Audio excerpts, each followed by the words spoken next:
नमस्कार साथियों, स्वागत है आप सभी का अंकित इंस्पायर्स इंडिया पर। एक क्विक अपडेट जो आप सभी को जानना अत्यंत आवश्यक है और वो ये है कि much awaited but not expected घटना घट चुकी है। और घटना है कि अमेरिका फाइनली जंग में कूद चुका है। कारण चाहे जो भी हो, लेकिन फिलहाल का जो आज का सुबह सुबह का अपडेट है वो ये कि अमेरिका ने ईरान के परमाणु फैसिलिटीज पर वो बॉम्ब गिरा दिए हैं जो जमीन को भेद कर अंदर तक सुरंग में स्थित न्यूक्लियर फैसिलिटीज को नुकसान पहुंचाने में सक्षम है। ताजा अपडेट्स की अब जानकारी ट्रंप के ट्वीट से ही दुनिया को लगी, जब उन्होंने कहा कि मैंने अपनी तरफ से काम कर दिया है, हमने इजराइल का साथ दे दिया है। और इस घटना के बाद जो स्पेक्यूलेशंस हैं बाजार में वो इस बात की कि रिपरकर्शंस क्या होंगे, मिडिल ईस्ट में इसकी क्या घटना होंगी, क्या प्रतिक्रिया होंगी, क्या अमेरिका ने अपने जो भी ठिकाने हैं मिडिल ईस्ट के अंदर या फिर अपने ऊपर होने वाले जवाबी हमलों को कैलकुलेट कर लिया है। आने वाला समय किस तरह से होगा उस पर विस्तार से आज की चर्चा होगी, लेकिन सबसे पहले एक क्विक अपडेट इन हेडलाइंस के थ्रू आप जान लीजिए। साथियों, जिस तरह से आप यहां पर हेडलाइंस देख रहे हैं जो कुछ ही मिनट पहले या घंटे भर पहले के हिसाब से हैं, और उनमें जानकारी है कि ईरान इजराइल कॉन्फ्लिक्ट के लाइव अपडेट्स में US attacked 3 Iran nuclear facility. यह अपने आप में एक बहुत बड़ी घटना कंसीडर की जा रही है, not even in India but in world as well as in US. क्योंकि अमेरिका में लोग इस बात को युद्ध के उकसावे की कार्रवाई के रूप में देख रहे हैं। कहा जाए तो ट्रंप के जो अपोजिशन लीडर्स हैं या अपोजिशन के जो नेता हैं वो भी अपनी प्रतिक्रियाएं देने लगे हैं, जो संभवतया ट्रंप का जो पहले का डर था वो धीरे धीरे बाहर आने लगा है। खैर, इन सब पर चलते हैं, लेकिन सबसे पहले ये अपडेट देखें जिसमें लिखा है we have completed our very successful attack on 3 nuclear sites in Iran including Fordow, Natanz and अस्फहान।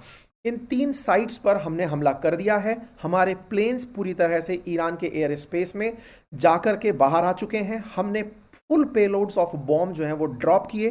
Primary site Fordow के अंदर सभी प्लेन सुरक्षित हैं, सभी अपने घर की तरफ हैं। सभी अमेरिकन वॉरियर्स को बधाई हो। There is not another military in the world that could have done this. हमने वो कर दिया है जो दुनिया की कोई और सेना कर नहीं सकती थी। तो आज के सेशन में आप जानेंगे वो कौन सा बॉम्बर है, कौन सा बॉम्ब है, कौन सी फैसिलिटी है जिसको अमेरिका एज ए जीत कंसीडर कर रहा है, और क्या ईरान इसके बाद टूट जाएगा या पलट कर वार करेगा। अपडेट्स देते रहेंगे। फिलहाल के लिए बाजार को जो सबसे ज्यादा डर है, जिसके बारे में मैंने कल भी हर दिन आपसे ये सेशन में कहा कि यदि ईरान इजराइल युद्ध भड़कता है तो स्ट्रेट ऑफ हॉर्मुज प्रभावित हो सकती है, और स्ट्रेट ऑफ हॉर्मुज का प्रभावित होना पर्शियन गल्फ से हो रहे ट्रेड को रोक सकता है। भारत जैसी इकोनॉमी या चाइना जैसी इकोनॉमी जो तेल इंपोर्ट पर आधारित हैं, दुनिया में तेल के भाव बढ़ा सकती हैं, और तेल के भाव की आज की स्पेक्यूलेशंस हैं कि ये $120 तक प्रति बैरल टच कर सकता है, जो कि $70 प्रति बैरल के अराउंड फिलहाल दिनों में ट्रेड कर रहा था।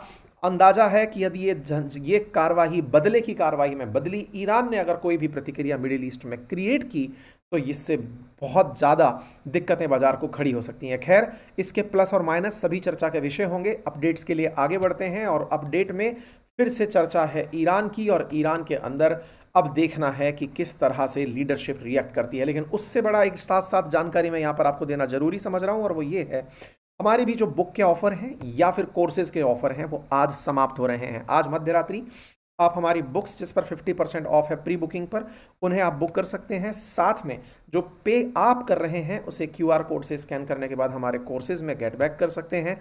हमारे फंडामेंटल ऑफ स्टॉक मार्केट और फंडामेंटल ऑफ म्यूचुअल फंड के कोर्सेज में अंकित 500 कूपन कोड का आज आखिरी दिन है, आप इसे यूज करें, और किसी प्रकार की दिक्कत आई तो टीम से संपर्क करें। चलिए साथियों, आपको याद होगा कि हमने आपके साथ शुक्रवार को एक सेशन में ये कहा था कि ट्रंप ने हाल ही में 2 वीक का टाइम मांग लिया है। हमने जानकारी दी थी कि ट्रंप ने अचानक इजराइल को आगे भेजकर खुद पीछे हटने का निर्णय लिया है। आपको ध्यान होगा ये घटना 20 तारीख ही है। आज हम 22 तारीख को सेशन आपके साथ फिर से साझा कर रहे हैं। चर्चा थी कि क्या इजराइल को अकेला छोड़ दिया है ट्रंप ने। साथियों, इन 2 दिनों में जो ट्रंप के साथ बीता है वो शायद ट्रंप ही कभी अपनी आत्मकथा लिखेंगे तो बता पाएंगे। लोगों ने इन्हें मीम मटेरियल बना लिया। लोगों ने अमेरिका में इनकी कमाई पूरी इमेज को पूरी तरह खत्म करने का प्रयास किया। मैंने पहले भी आपको अपने सेशंस में ये जानकारी दी है कि ये आदमी पैसा रखता है, पावर रखता है, प्रसिद्धि की भूख इसे बहुत ज़्यादा तंग किए जा रही है, और ये नोबेल पीस पुरस्कार की चाहत इसको ये शो कर रही थी कि हाँ शायद मैं इस कारण से ही सही, मजाक में ही सही, चर्चा में तो रहूंगा, लेकिन ये चर्चा इसके लिए अपोजिट हो गई। जिस तरह से ऑफिशियल स्पोक पर्सन ने निकलकर यह कह दिया था कि प्रेसिडेंट ट्रंप का संदेश है कि 2 हफ्ते तक हमें इंतजार करना होगा, और 2 हफ्ते के इंतजार में ईरान के साथ ऑलरेडी 6 बार हमारे नेगोशिएशन हो चुके हैं, और इन नेगोशिएशंस को और जगह दी जाने की आवश्यकता है। दुनिया में इजराइल के साथ साथ अमेरिका के जितने अन्य मित्र राष्ट्र थे, उन्हें अमेरिका का ये दोगलापन जिस तरह खुलकर सामने आया, ये ना केवल पसंद आया बल्कि अमेरिका विरोधी रवैया बाजार में तैरने लगा। बाजार के ट्रेंड्स को ये लोग बहुत अच्छे से पकड़ना जानते हैं। आप और हम जो ट्विटर, यूट्यूब या जिस भी प्रकार के सोशल मीडिया पर जानकारी देते हैं, सिंगल एआई प्रॉम्प्ट्स से ये जान पाते हैं कि इनकी इमेज को कितना नुकसान हो रहा है। बस यही निर्णय था कि इन्होंने 2 दिन के अंदर अपने आप को फिर से पलटा दिया और पलटा करके जानकारी देने के लिए बाहर आए और कहा कि हमने ईरान के 3 परमाणु ठिकानों पर हमला कर दिया है, जिसमें फोर्डो, नतांज और इस्फहान शामिल हैं। ट्रंप ने यह जानकारी देते हुए कहा कि फोर्डो पर बमों की एक पूरी खेप गिरा दी गई है, यानी कि केवल एक बम नहीं बल्कि पूरी तरह से बहुत सारे बमों का जखीरा एक साथ डाल दिया गया है। यह हमला रविवार यानी कि आज सुबह 4:30 बजे हुआ है। अगेन हो सकता है बिलावल भुट्टो यहां फिर निकल कर आए और कहें रात को ही क्यों आते हैं। फिलहाल के लिए ट्रंप ने अपने ट्रंप ट्रुथ पर लिखा कि सभी विमान सुरक्षित रूप से अपने घर की ओर जा रहे हैं। हमारे महान अमेरिकी योद्धाओं को बधाई। दुनिया में कोई और सेना ऐसा नहीं कर सकती थी। अब शांति का समय है। तो बम गिरा के शांति का ट्रंप ने जो प्रयास किया है, यही प्रयास इजराइल इनसे लंबे समय से मांग रहा था। अब देखना होगा कि ईरान अब इस युद्ध को समाप्त करने आगे बढ़ता है या शांति कायम करता है या नहीं। इसकी चर्चा कब से होना शुरू हुई, हुआ किस तरह से, ट्रंप को यह कैसे पता चला कि उनकी इमेज को बड़ा बट्टा लग रहा है। हुआ ये कि जब हमने कल आपको परसों 20 तारीख को जब सेशन किया और उसमें बताया कि ट्रंप ने अपने स्पोक पर्सन को बोलकर कहा है कि 2 वीक का टाइम निकलवा लो, उसमें से आप में सब कुछ लोग निकल कर आ सकते हैं और कहेंगे कि नहीं नहीं, ये तो यूएस की स्ट्रेटजी हो सकती थी कि 2 वीक का समय मांगकर चुपके से जाकर और बम फोड़कर आ जाएं। देखिए, अमेरिका है, उसको सामने से किसी को धमका के बम फोड़ने में टेंशन नहीं है। वो इस तरह की लुका छिपी करने के मूड में भी नहीं था। उसको अगर हमला करना होता तो डंके की चोट पर आता, क्योंकि पूरी तरह वो दुनिया को G7 में बता तो चुका ही था कि हम कुछ बड़ा प्लान करने जा रहे हैं। और बड़ा प्लान क्या किया था इन्होंने कि 2 वीक का गैप मांग लेते हैं, ईरान के साथ नेगोशिएट कर लेंगे। ट्रंप ने जैसे ही ये जानकारी दी, इसके बाद अमेरिकी मीडिया ही इनके पीछे पड़ गया। अमेरिका के तमाम न्यूज़ चैनल्स, चाहे वो फॉक्स न्यूज़ चैनल हो, जितने भी न्यूज़ चैनल हैं, वो खोज कर ट्रंप के इस तकिया कलाम को निकाल लाए कि 2 वीक में सब सही हो जाएगा। फिर चाहे रशिया यूक्रेन हो, या फिर ईरान पैलेस्टाइन हो, या फिर ये तमाम इजराइल ईरान की घटनाएं हों।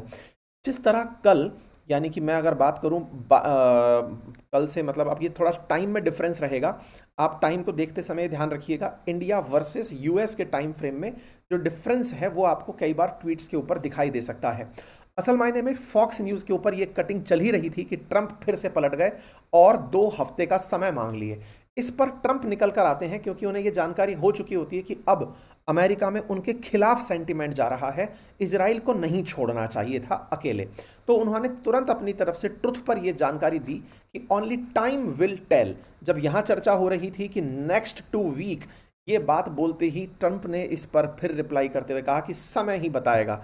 और समय क्या बताएगा, ये जानकारी सुबह 5:30 बजे भारतीय समय अनुसार ट्रंप के द्वारा दे दी गई और कहा कि हमने फोर्दो, नतांज और अस्फहान पर हमला कर दिया है।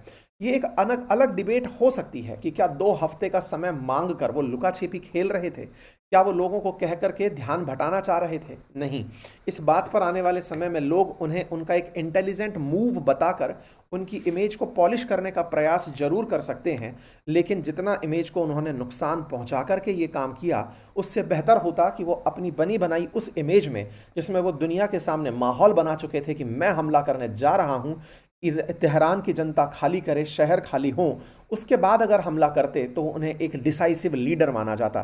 फिलहाल के लिए ये पता चलता है कि ये इन्फ्लुएंस्ड होकर लिया गया फैसला है, उकसावे में की गई कार्रवाई है। इन्हें अपने फैसलों की वजह से हुई जो बेइज्जती है, शायद वो रास नहीं आई है। फिलहाल के लिए हम चर्चा करते हैं कि इन्होंने कहाँ हमला किया, फोर्दो कहाँ है, नतांज क्या है, सारी जानकारी देता हूं, क्योंकि फिलहाल के लिए व्हाइट हाउस ने भी इसी ट्रुथ के ट्वीट को, मतलब इसी ट्रुथ के जो सूचना है, इसको ट्वीट पर साझा करते हुए लिखा है कि हमारे बॉम्ब्स ने जाकर के तहलका मचाया है। आप तमाम अमेरिकी मीडिया में खबरें देख सकते हैं कि US enter war with Iran, यानी कि अब अमेरिका ईरान के साथ युद्ध में एंट्री कर चुका है। आप ध्यान रखिएगा कि आज से 2 दिन पहले तक बार बार ये याद दिला रहा था अमेरिका खुद बोल बोल करके कि हम युद्ध में नहीं हैं, हम युद्ध में नहीं हैं, हमें युद्ध में ना माना जाए।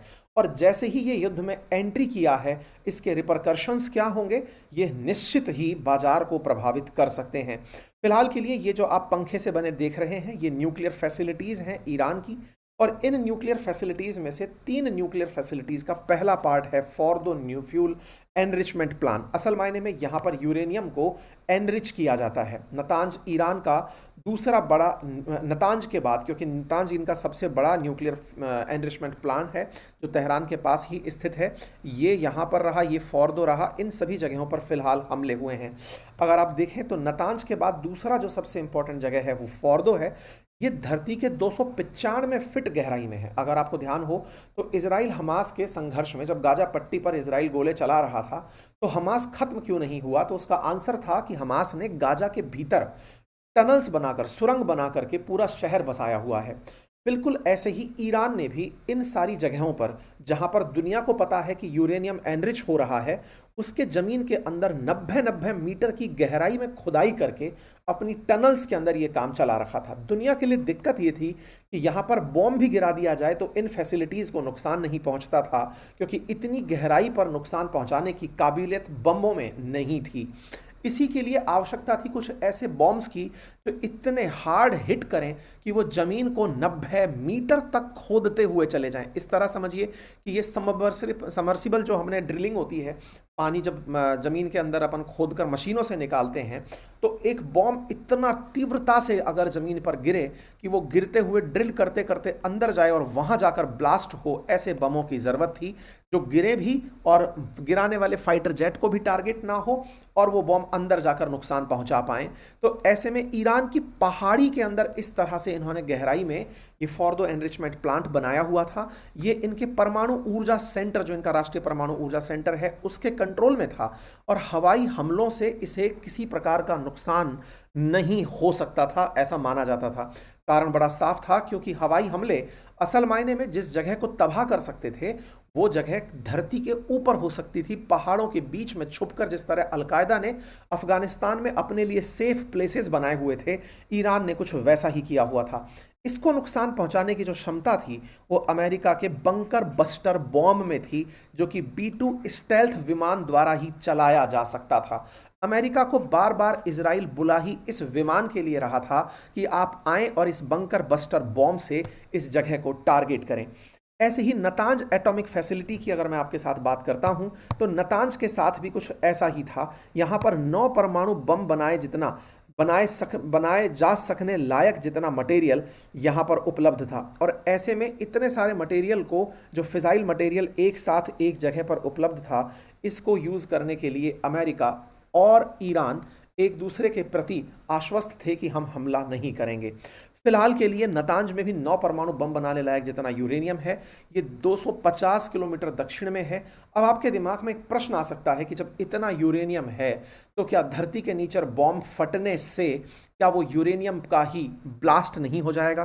क्या ये नहीं कहा जा सकता कि ईरान के इन क्षेत्रों में ही न्यूक्लियर ब्लास्ट हो गया है? तो देखिए, यहाँ पर एक तर्क दिया जा सकता है और वो ये है कि भारत ने भी जब परमाणु परीक्षण किए थे तो पोखरण के अंदर बड़ी जमीन के अंदर बहुत गहराई से खुदे गड्ढों में किए थे, ताकि उन गड्ढों के अंदर हुए ब्लास्ट से रेडिएशंस सरफेस पर ना आए। रेडिएशन सरफेस पर ना आए इसीलिए न्यूक्लियर टेस्ट जमीन के गहराई में किए जाते हैं। ऐसे में अगर इन फैसिलिटीज़ पर वॉर हुआ है और इसके चलते रेडिएशन लीक का खतरा भी है तो वो जमीन की गहराई में है, संभवतः वो महसूस ना हो, ऐसा हम कह सकते हैं। लेकिन अगर ये बात सच है कि यहाँ पर 9 परमाणु बम के बराबर यूरेनियम था तो ये कैलकुलेशन शायद मिस इंटरप्रेटेड हो और ये कोई बड़ा हादसा हो सकता है, क्योंकि भारत ने परमाणु परीक्षण में पूरे बम को नहीं, उसके अंश को परीक्षित किया था। यहाँ पर तो पूरा मामला ही गजब हो सकता है। देखना होगा इस बात की सत्यता क्या है। फिलहाल के लिए नतांज में एडवांस सेंट्रीफ्यूज जो लगे हुए हैं, जहाँ पर यूरेनियम 235 को एनरिच करने के लिए सफाई की जाती है, ये सबसे बड़ा दुनिया के लिए खतरा माना जाता था। ऐसे ही इस्फान परमाणु टेक्नोलॉजी सेंटर, जिसमें कच्चे यूरेनियम को गैस में बदला जाता था, इस पर भी फाइटर जेट से हमला हुआ है। यहां पर बम गिराए गए हैं। इजराइल ने 13 जून को यहां पर 3 ड्रोन से हमला किया था। अब ऐसे में बड़ा सवाल यह है कि इस घटना के बाद ईरान में क्या चल रहा है। आज सुबह सुबह के ईरान के अपडेट्स में यह माना जा रहा है कि mister president, you begin this, we will end this. यानी ईरान अब अमेरिका के खिलाफ उग्र हो रहा है, अमेरिका के ठिकानों को या अमेरिका को टारगेट बनाने पर विचार कर रहा है। इसके साथ साथ ही ट्रंप, ये नेतन्याहू निकल कर आते हैं और आते ही ये धन्यवाद देते हैं ट्रंप को और कहते हैं कि धन्यवाद प्रेसिडेंट ट्रंप, आप हमारे साथ आए, आपने साथ में ताकत के साथ आकर शांति की स्थापना करने का जो काम किया है उसके लिए धन्यवाद दे दिया है। ट्रंप की अपडेट्स अब पूरी तरह से दुनिया पे छाए हुए हैं। ट्रंप ने बाकायदा आकर के अनाउंस किया। अब जैसे आप ये देखेंगे तो रैपिड रेस्पॉन्स में ये सुबह का दिख रहा है और यहाँ लिखा हुआ है कि मैं नेशन को 10 बजे संबोधित करूंगा। तो असल मायने में इस समय अमेरिका में रात चल रही है और अमेरिका में संबोधित किया जा चुका है। तो ट्रंप आते हैं और अमेरिका को संबोधित भी कर चुके हैं और वो कह चुके हैं कि हमने आज हमला कर दिया है और ये हमारी मिलिट्री की सक्सेस है। हमने न्यूक्लियर एनरिचमेंट फैसिलिटीज को पूरी तरह से ऑब्लिटरेटेड कर दिया है। ऐसे ही ये अपने साथ में 3 न्यूक्लियर फैसिलिटीज के बारे में बताते हैं कि जो हमारे ऑब्जेक्टिव्स थे डिस्ट्रक्शन करने के ईरान की न्यूक्लियर एनरिचमेंट कैपेसिटी को, वो हमने आज पूरी तरह से अचीव कर दिया है। इस बात को बोलते समय ये अपनी बात को enrichment capacity and a stop to the nuclear threat posed by the world's #1 state sponsor of terror. Tonight I can report to the world that the strikes were a spectacular military success. ये अपनी तरह से ये बोलते हुए कि भैया हमने बहुत तगड़ा काम कर दिया है। कई बार से हमें ईरान धमका रहा था, इजराइल और अमेरिका को, हमने उसकी धमकी को बाईपास कर दिया है और अब आगे करने जा रहे हैं, हमने उस पर हमला कर दिया है। ये बात इन्होंने अपनी तरफ से नेशन को संबोधित करते हुए कही। अब सवाल है कि जिस मशीन की ट्रंप तारीफ कर रहे हैं कि हमारी मशीनों ने कमाल कर दिया, वो मशीनें थी कौन सी? असल में ये थी वो मशीन। असल में इसका नाम B-2 बॉम्बर था। यूएस का एक B-2 बॉम्बर नामक फाइटर जेट है। असल में कल रात को ही इसकी अपडेट आने लगी थी। ये उड़ना शुरू हो चुका था और ये निकला था अमेरिकी बेस से।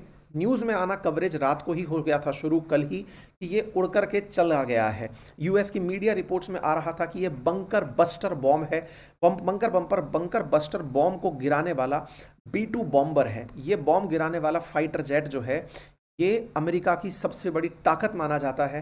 कहा जाता है कि ये स्टेल्थ टेक्नोलॉजी की रीड है, इसे आप ट्रैक ही नहीं कर सकते। यानी कि ये बताकर आए कि मैं बॉम्ब गिराने आ रहा हूं तो भी आप इसे टारगेट नहीं कर पाएंगे। मतलब रडार क्रॉस सेक्शन इसका 0.001 वर्ग मीटर है।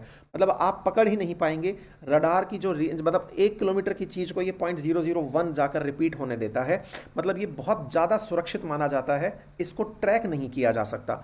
ट्रैक के साथ साथ इसके अंदर जो सबसे इंपॉर्टेंट चीज़ है वो है इसके द्वारा गिराए जाने वाले बंकर बमों की संख्या। ये पूरी की पूरे परिवार को ही, मतलब बमों के परिवार को ही गिराता है। एक साथ इतने सारे बॉम्ब्स को ये फायर करता है और ये मल्टीपल बॉम्ब फायर करता है। ये लोकेशन या सरफेस पर जाकर नहीं फटते, ये जीपीएस लगे हुए बॉम्ब होते हैं जो टारगेट पर जाते हैं और ड्रिल करके अंदर एंट्री करते हैं, पेनिट्रेट कर कर घुसते हैं। ये टारगेट के अंदर 60-60 मीटर तक अंदर जाकर फटने वाले बॉम्ब को चलाने की काबिलियत रखते हैं। इस तरह से बंकर बस्टर बम, जिसे जीबीयू यानी कि गाइडेड बम यूनिट को भी कहा जाता है, ये जीपीएस लगे हुए बम हैं जिनका वजन 30,000 पाउंड के आसपास है।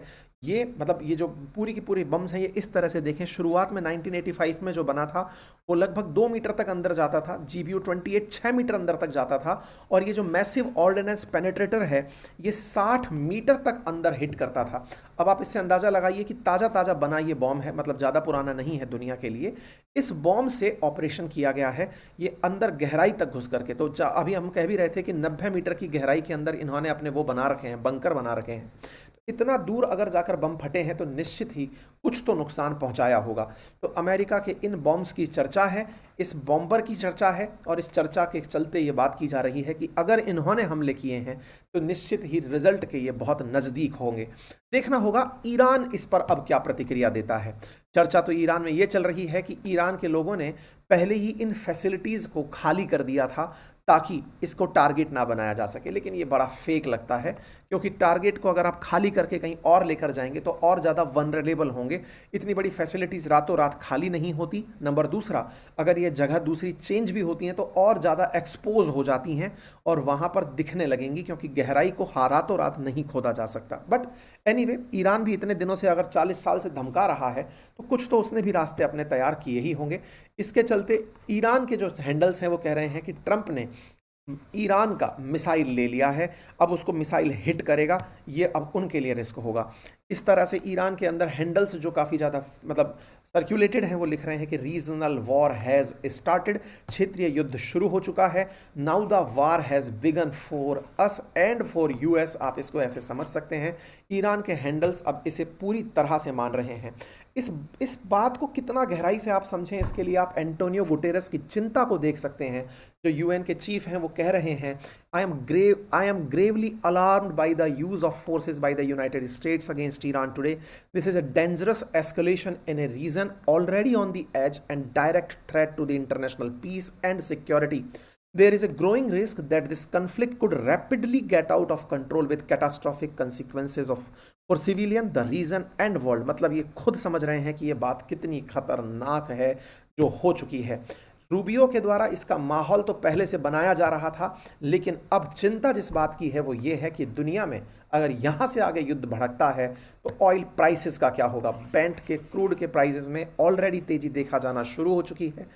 आज भारत का बाजार इस घटना को कैसे लेता है देखना होगा, प्लस अगर ईरान का प्रतिक्रिया होती है तो कैसे लेगा। ये दोनों ही आज भारत के बाजार पर देखने वाली घटनाएं होंगी।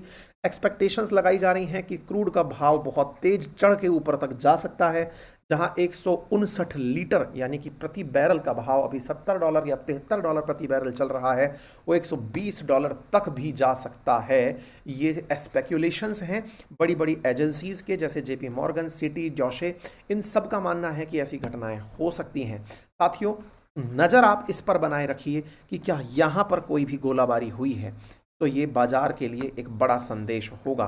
खैर, भारत ने भी निश्चित ही कोई ना कोई अल्टरनेटिव इसका डेवलप कर ही लिया होगा, क्योंकि वर्ष 1980 से 88 के बीच में जब गल्फ वॉर हुई थी तब ऑलरेडी हम 1990 और 91 के आसपास मंदी के वर्ज पर पहुंच गए थे। देखना होगा कि क्या भारत ने उस दिन से अब तक कोई सबक भी लिया है या नहीं, यह आने वाले समय पर पता चलेगा। लेकिन हाँ, स्टे ट्यून्ड एंड अलर्ट, यही बस मैं आपसे कहना चाहूँगा, क्योंकि अमेरिका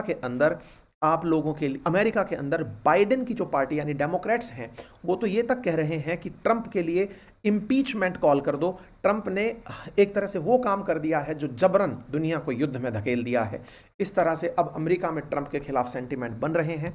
बाकी जितनी भी बात हो, सबसे अंत में तो एक बात के साथ ही हमें आनंद की प्राप्ति होती है कि बेचारा रोटी में बिक गया। नाम है इसका आसिम मुनीर। एक लंच क्या हुआ जिसके चलते पाकिस्तान ने अपना साथ जिस ईरान को देने की बात की थी वो पलट गए। तो भैया, कुल मिला करके इसको इतना सीरियसली नहीं लेना होता है, क्योंकि ट्रंप ने दुनिया को यही बता दिया है। फिलहाल के लिए इतना ही। जानकारी पसंद आई हो साथियों से साझा करें। आप क्या सोचते हैं भविष्य के लिए कमेंट बॉक्स में जरूर करें। और साथियों, मैं आज आपके सामने प्रेजेंट नहीं हो पाया विद फेस। इसके पीछे का रीज़न है कि मैं ट्रैवल में हूँ, मैं आउट ऑफ स्टेशन हूँ। जल्दी ही अपनी यात्रा के ग्लिम्स अपने सोशल मीडिया के माध्यम से आपके सामने साझा करूँगा और जल्दी ही आपके सामने लाइव प्रेजेंट होता हूँ। Thank you so much for your patience and जिन्हें हमारे ऑफर्स का लाभ लेना है, लिंक कमेंट बॉक्स में पिन है। आज रात 12 बजे तक ये ऑफर्स वैलिड हैं। Thank you.